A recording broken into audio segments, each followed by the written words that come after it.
വിഭാവനം ചെയ്തിട്ടുള്ള നിലയിൽ തന്നെ പദ്ധതികൾ നമുക്ക് പൂർത്തീകരിക്കാൻ കഴിയും എന്ന് തന്നെയാണ് ഇപ്പോൾ കാണുന്നത്. ഇപ്പോൾ സാധാരണ റിവ്യൂ മീറ്റിങ്ങിലാണ് ഇത് വിലയിരുത്താറുള്ളത്. ഇപ്പോൾ നേരിട്ടൊന്ന് ഈ പ്രവർത്തനങ്ങൾ നേരിട്ട് വിലയിരുത്താൻ വേണ്ടിയിട്ടാണ് ഇവിടെ വന്നത്. അപ്പോൾ അതിലേറ്റവും പ്രധാനപ്പെട്ട ഒരു പദ്ധതിയാണ് മാർക്കറ്റ്. 72 കോടി രൂപ ചെലവിലാണ് ഈ മാർക്കറ്റിൻ്റെ നവീകരണം. ഇത് തീർച്ചയായിട്ടും കേരളത്തിലാകെ മാതൃകയായിട്ടുള്ള ഒരു മാർക്കറ്റായി പണി പൂർത്തിയാവുമ്പോൾ കഴിയും. 3 മാസം എന്നാണ് പറഞ്ഞത് അല്ലേ? 3 മാസം കൊണ്ട് നമുക്കിത് പൂർത്തിയാക്കാൻ കഴിയുമെന്നാണ് കണ്ടിട്ടുള്ളത്. അതിവേഗത്തിൽ തന്നെ പണി പുരോഗമിക്കുന്നുണ്ട്.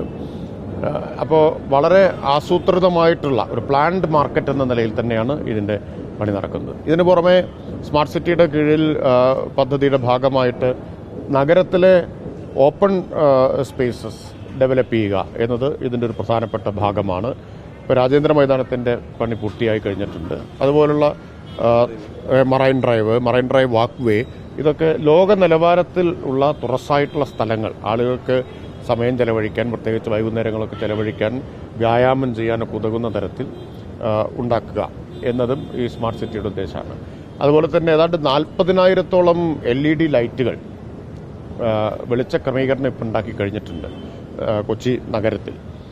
773 കിലോമീറ്റർ റോഡുകളിൽ കൊച്ചിയിലെ ചെറുതും വലുതുമായ പ്രാദേശിക റോഡുകൾ, ചെറിയ റോഡുകൾ, സ്റ്റേറ്റ് ഹൈവേ, നാഷണൽ ഹൈവേ, ഇതെല്ലാം അടക്കുന്ന നഗരത്തിലെ 773 കിലോമീറ്ററിൽ ഈ LED വെളിച്ച സംവിധാനം വന്നിട്ടുണ്ട്. ഇപ്പോൾ കോർപ്പറേഷൻ അതുകൊണ്ട് ഏതാണ്ട് 9 കോടിയുടെ വൈദ്യുത ബില്ലിൽ ലാഭമുണ്ടാവും എന്നാണ് കണക്കാക്കിയിട്ടുള്ളത്. എനർജി എഫിഷ്യൻസി ശക്തിപ്പെടുത്താൻ പറ്റും. അതെ, ജൂണിൽ ഇത് പൂർത്തിയാവും. അതിനു പുറമെ സ്മാർട്ട് റോഡുകളുടെ നിർമ്മാണം നല്ല നിലയിൽ തന്നെ അത് പുരോഗമിക്കുന്നുണ്ട്. ഒരു ഭവന സമുച്ചയം 195 പേർക്ക് വീടുകൾ ഉറപ്പാക്കാൻ പറ്റുന്ന ഭവന സമുച്ചയത്തിൻ്റെ പണി പശ്ചിമ കൊച്ചിയിൽ പൂർത്തിയായി കഴിഞ്ഞ് 60% പൂർത്തിയായി.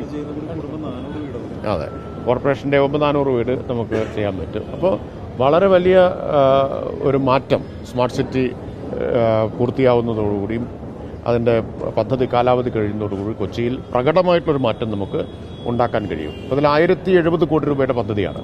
500 കോടി രൂപ സംസ്ഥാന സർക്കാരാണ് മുടക്കുന്നത്, 500 രൂപ കേന്ദ്രം, 70 കോടി രൂപ കോർപ്പറേഷൻ്റെ വിഹിതം.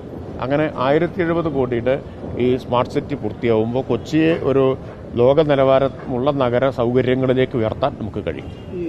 ഈ ബ്രഹ്മപുരത്തിൻ്റെ വിഷയമാണ്. ഇപ്പം 1 വർഷം തന്നെയാണ് കഴിഞ്ഞ വർഷമായ അവസ്ഥ അറിയാം. ഇപ്രാവശ്യം കുറച്ചുകൂടി മെച്ചമായ കാര്യങ്ങൾ മുന്നോട്ട് പോകുന്നുണ്ട്. നിലവിൽ ഇപ്പോൾ ഈ കടുത്ത ചൂടുകളോട് ചോദിക്കുന്നത് കൂടുതൽ തീ ഉണ്ടാകാൻ സാധ്യത ഉണ്ടോ എന്നുള്ള റിപ്പോർട്ടൊക്കെ ഉണ്ട്. അപ്പോൾ അതിൻ്റെ അല്ല, അത് മുൻകൂട്ടി കണ്ടുകൊണ്ട് സർക്കാർ നേരത്തെ തന്നെ സർക്കാർ തലത്തിൽ ഇത് സംബന്ധിച്ച ഒരു അവലോകനം നടത്തിയിട്ടുണ്ടായിരുന്നു. അതിൻ്റെ അടിസ്ഥാനത്തിൽ മുന്നറിയിപ്പുകൾ നൽകിയിട്ടുണ്ട് എന്ന് മാത്രമല്ല, സ്വീകരിക്കേണ്ട മുൻകരുതൽ നടപടികൾ വ്യക്തമായി തന്നെ തദ്ദേശ സ്ഥാപനങ്ങളെ അറിയിച്ചിട്ടുണ്ട്. അത് ഉറപ്പുവരുത്താൻ വേണ്ടിയിട്ടുള്ള ഫയർ ഓഡിറ്റ്, സോഷ്യൽ ഓഡിറ്റ് നിശ്ചയിച്ചിട്ടുണ്ട്. അത് സംബന്ധിച്ചെല്ലാമുള്ള വിശദമായിട്ടുള്ള ഉത്തരവുകൾ ഇറങ്ങിയിട്ടുണ്ട്. ഇവിടെ ബ്രഹ്മപുരത്ത് മാത്രമല്ല, ബ്രഹ്മപുരം കേരളത്തിലെ ഏറ്റവും പ്രധാനപ്പെട്ട ഒരു കേന്ദ്രമാണ്. എല്ലാ ഇതുപോലെ ഡംപിംഗ് സൈറ്റുകളിലും ഫയർ ഓഡിറ്റ് നടത്തണമെന്ന് നിഷ്കർഷിച്ചിട്ടുണ്ട്. സോഷ്യൽ ഓഡിറ്റാണ് ഉദ്ദേശിക്കുന്നത്. ജനപ്രതിനിധികൾ ഉൾപ്പെടെ നേതൃത്വം കൊടുക്കുന്ന ഫയർ ഓഡിറ്റ്. സ്വീകരിക്കേണ്ട മുൻകരുതൽ നടപടികൾ എന്തെല്ലാമാണ് എന്ന് വ്യക്തമായി സർക്കാർ നിഷ്കർഷിച്ചിട്ടുണ്ട്. അത് പാലിക്കുന്നു എന്നുള്ളത് ഉറപ്പാക്കും.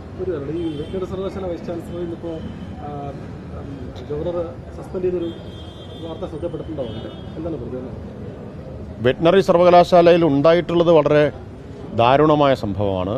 അതിലെ കുറ്റക്കാർ ആരായിരുന്നാലും അവർ ശിക്ഷിക്കപ്പെടുക തന്നെ വേണം. ഇപ്പോൾ 19 പ്രതികളെയും പോലീസ് അറസ്റ്റ് ചെയ്തിട്ടുണ്ട്.